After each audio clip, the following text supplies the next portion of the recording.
And just yesterday, some 72 convicts were set free by the Kaduna State Governor National El-Rufai as part of measures to curb the spread of coronavirus in the state and the country at large.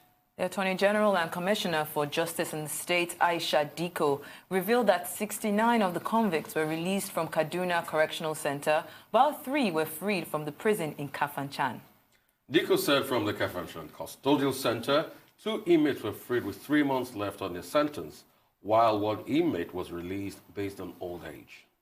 So joining us now is Ogechi Ogu, a legal practitioner, Deputy Director of Prison Rehabilitation and Welfare Action Prawa, which is a non-governmental organization aimed at promoting security, justice and development in Africa, and a national coordinator, Olive Justice Development Initiative. It's a pleasure having you, Ogechi. Real quickly, let's go straight to it.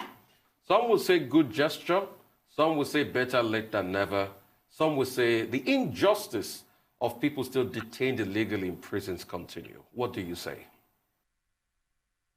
Okay, as we speak today, it's good that we are getting this feedback.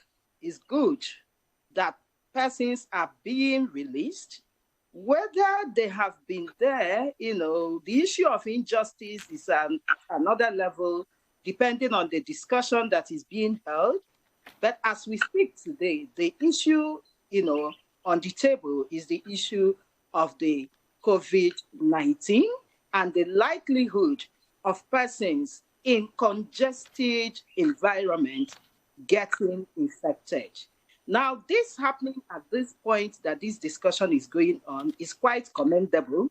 As you can see, as at last week, the federal government, took up, the first step of releasing about 2,600 persons, and the Attorney General of the Federation equally appealed to states to continue from where they stopped. So this coming from Kaduna, I must say, is quite commendable. Well, some of the conditions stated by the Attorney General and Commissioner for Justice in the state is that some of them had 3 months left on their sentence, and as well as old age. But what is visible in our criminal justice system? Is it low-risk offenders? Is it health? Is it old age? And should we broaden that modality that we're using at this time? And secondly, let me add to that, if we do even consider all of these modalities to release more people, would there still be lesser risk of an outbreak at our correctional facilities? Okay, I didn't quite get what you said about old age there. Are you stating that the number of persons that are old are quite few? Is that No, I was saying that the Commissioner of Justice in Kaduna State cited old age as one of the reasons some of the inmates were released. And I asked what is visible in the criminal justice system in Nigeria in terms of modalities to release these inmates at this time. And if we do consider all of those modalities, should we broaden it? And if we do broaden it, is it still enough to have lesser risk of outbreaks of coronavirus in our correctional facilities across the nation? Okay, there are several other, modalities that have been presented. There are suggestions from all angles. There are suggestions regarding what our laws say. If you check the Section 21 of the Nigerian Correctional Service Act, there are provisions there around the prerogative of mercy and the conditions that should follow that. Now, there are recommendations based on equally the Administration of Criminal Justice Act, the new Correctional Service Act again, on the issue of non-custodial measures. So it is good if we can broaden this. But as I've always said, I think we must start from somewhere. And that is what we are seeing from Kaduna State. And we are being hopeful that this is the very initial step that has been taken, because the mechanisms are at different levels. There are levels, that are carried out by the Attorney General, utilizing the county prosecutor. There's the jail delivery level. So we are still expecting all these things to happen. And in our own recommendations, from Prawa, we equally put, forward that consideration should be given to the mentally ill persons, especially the civil lunatics that are in custodial facilities. And we equally recommended regarding, in some cases, women that are pregnant and women that are with children within the facilities. And in this case, and persons that have been granted bail but are still within the facility. But something must happen before these persons are released. And that should be checking the risk, having a risk assessment. Are these persons going to be a risk to the society? You know what people are saying, you are about to unleash criminals on us. So these are part of the considerations that should equally be given. And this will help take more people out. But in all, what we are suggesting is that this should be according to the provisions of our laws and consideration basically on the risk assessment of such individuals, such inmates. Let's speak to how the criminal justice system can creatively and consciously ensure the safety of those behind bars. I mean, even with the 2,600 that have been pardoned by our president, we still have a large number of inmates. So one, how do we maintain social distancing even in our prison wards? And also, how do we ensure that these prisoners have access to sanitary needs and even better diets and, the things that would keep them away from the possibility of catching COVID-19?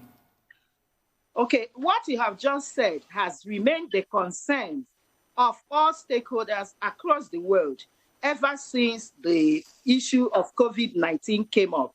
Everybody has been challenged by the situation in correctional facilities across the world because of this issue of congestion. And you know where the congestion happens? Congestions are usually, we find such congestions in custodial facilities that are within, urban centers where you have large populations. So something definitely needs to be done. And the custodial, the Nigerian Correctional Service has indicated actions that have been taken in the past, that is, ongoing now to ensure that there is no, spread of the disease within. And they have taken into consideration the protocols that have been presented by the Ministry of Health and other relevant agencies regarding this. So the issue of washing of hands, using of sanitizers, especially for people, even officers, coming from outside into the custodial centers. They have placed in some, custodial facilities, as has been reported. There are tanks, with water for washing of hands, sanitizers for people coming in. Then within, for persons that are within, they equally make provision for this. But we know that it can never really be enough, given the number of persons that are interned in some of these facilities. That's why everybody is saying, please, as much as possible, let us reduce the number. Let us reduce, release some persons that qualify, given the different categories that have been presented. So as we speak now, expectations is for states to take on, take off from where the federal government stopped, to do this. And most of them, from the feedback we are getting, are looking for the modalities, are trying to put, make arrangements to effect this. That's why today we are celebrating Kaduna State for taking this initial step. And we are saying that this should not be the end. There should be more done along the line. And the question again is regarding this is, we are equally looking forward to us learning from what is happening now. Because from what is reported, about 42 of the inmates were released, based on payment of fines. They were supposed to pay those that their fines are below 50,000 naira. 50,000 naira. So these are some of the issues we equally look into again while, persons are being convicted and sentenced, so that it wouldn't be a ground, as we speak now, for people to keep increasing fines and expect that they should be paid, by someone when issues like this arise, so that we can, use more of the non-custodial sentencing measures that are in place according to the laws now. Maybe a very poor person is arrested, and we all know clearly, to everyone that this person cannot afford 50,000 naira fine. Why not utilize another measure instead of using that, so that we don't come back again to start talking about paying fines for people and the rest of that? Okay, we're gonna go on a quick break soon, so please just be alerted when I have to stop you, and maybe you continue the conversation. I want to take a toll from the line Shaital stopped. The truth is, most likely, in the case of Corona, the people that will bring it into the prisoners will be probably from outside, the wardens and other people interacting with them. And you talked about the measures, but I want to hear very concise measures as regards the wardens that interact with them. Are the prisoners still going to do some of the chores they do inside the prisons and the likes? Are these wardens, is there anything put in place to be even able to check their corona status and constantly take their own blood samples and the likes to even know? Because some people might be asymptomatic. A warden might have caught it somewhere. This one we have community spread now, and might be asymptomatic. And also, I wanted to also lead creators an understanding to the need for government to work more on the prisons and improve the conditions in the prisons. Because I'm just looking at the hunger and the deprivation a lot of prisoners will face this season, owing to the fact that most of them depend on food coming from outside. You know why I say this? One of the earliest prisons in America, it was said that those prisons had tap running water before the cities had. That's to show you how prisons were kept, because they were correctional centers. But the prisons we have in Nigeria put you more into crimes because you get hardened when you come out of them. So the welfare of the prisons, and the first question on Corona.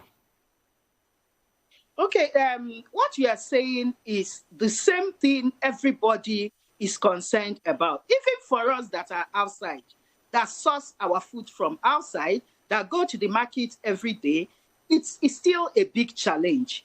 But from what you have said, what this coronavirus or COVID-19 is bringing to the table in all spheres of life. Okay. I told you earlier on, Ogechi, I hate to interrupt you, but we'll go on a quick break. We'll come back and you'll land on your point. We apologize for that. Stay with us. We'll be right back.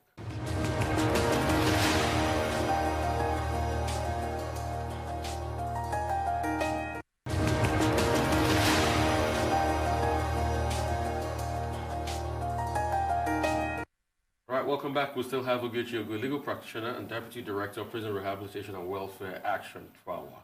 Ogechi, you could just go back to that train of thought that was talking before we went on that break. What I was trying to say is that we are learning a lot of lessons with what is happening now in terms of infrastructure, whether within our communities and within the custodial, centers. As you have rightly pointed out, we don't have enough of this. Now, coming to issues around people coming in, including custodial officers, there is need for provision of necessary equipment for, checking their status and, everything around the health protocols, so that, as you rightly pointed out, nobody carries this into the facility. Now, what should concern us, I think I've said that in another fora, is how do we move from this point? What do we do? Because we cannot continue in this manner, in terms of facilities even within our communities, as I've said, outside. Because there are equally Nigerians, as we speak today, that live around areas where there are so many families eating, cooking in the same kitchen, using the same convenience at the same time. So the same issue is a big problem for all of us. And we are believing that this has taught us a big lesson, that going forward, the necessary facilities should be provided so that people will not be predisposed, to contracting any form of disease, in our facilities. And the thing we should all bear in mind is the fact that being in a custodial facility should not be a death sentence. And there are so many people that are within the facility that ordinarily are there awaiting trial. And we are not sure whether they will be convicted or not. So they can come out innocent. And if we choose, maybe because of practice, because of carelessness, and they are not able to be well taken care of, and they die within the facility because of this disease, that would be a huge, injustice to them.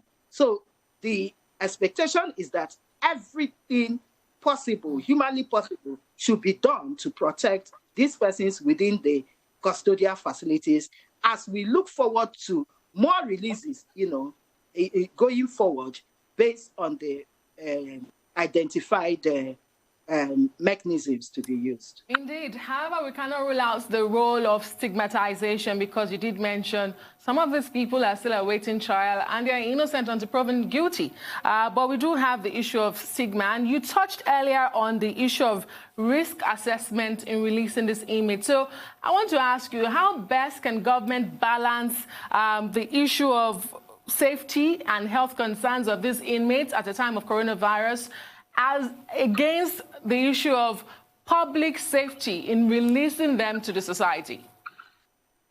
Yes, before release, after categorization and identification of persons to be released, and they are actually released, the argument is that they should equally be kept in a particular place where they will be assessed within a period, as accepted by our health managers, maybe about 14 days, to ensure that they are free before they go out there. And as they are going also, to provide them with palliatives. I think it is Kano State Attorney General that mentioned that they are compiling names, and as these persons are being released, palliatives will equally be provided to them. So this is part of what should be done to ensure the public safety we are talking about. We should not release and immediately send these people out into the community. A window, a period of assessment of their health status should be there before they can freely be sent into the community. And I think the custodial, the correctional service is equally making arrangements towards that. I think I've listened to the PRO, mention plans they have to this effect. So we are looking forward to this happening. Well, they say desperate times call for desperate measures. In some jurisdictions, they are thinking and trying to experiment cutting off these inmates from the society at a time like this for this period. If we do not have interactions with them, then the likelihood of getting the coronavirus, since they're locked away from society, would be minimized. Is this something we should be considering? What's your take? What's our take on that notion? For me, I think the much I have gotten globally is release of inmates, not cutting them off. That is the much information I have around this. Most jurisdictions are considering release, and most are actually already releasing inmates from their correctional facilities. I think the issue of keeping them in and maybe seeing that as a means of safeguarding them against contracting the disease may not, give you the 100% result that you may wish. Because they still, as has already been canvassed here in our discussion, that the correctional officers come from outside. They have other people coming from outside. And as we speak, though there is another, that correctional centers should not take in more persons. But what of situations where you have very, very serious offenses, and in that case, remanding will be a measure of last resort. What happens in that circumstance? And what happens if such a person has, contacted this virus prior to being remanded? Yes. So, it's neither here nor there, but the best, should be put out, and the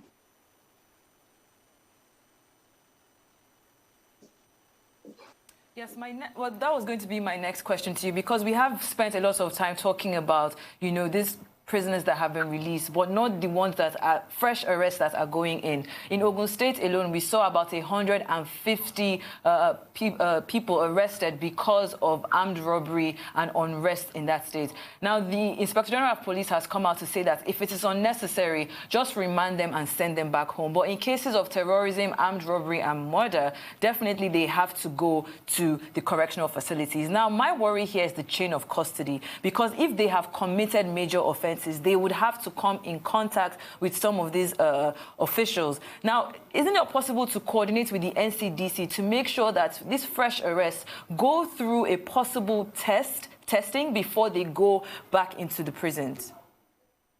Okay, I think what is happening now, or what is said to be happening, because I've not visited any of the custodial facilities since the inception of this problem.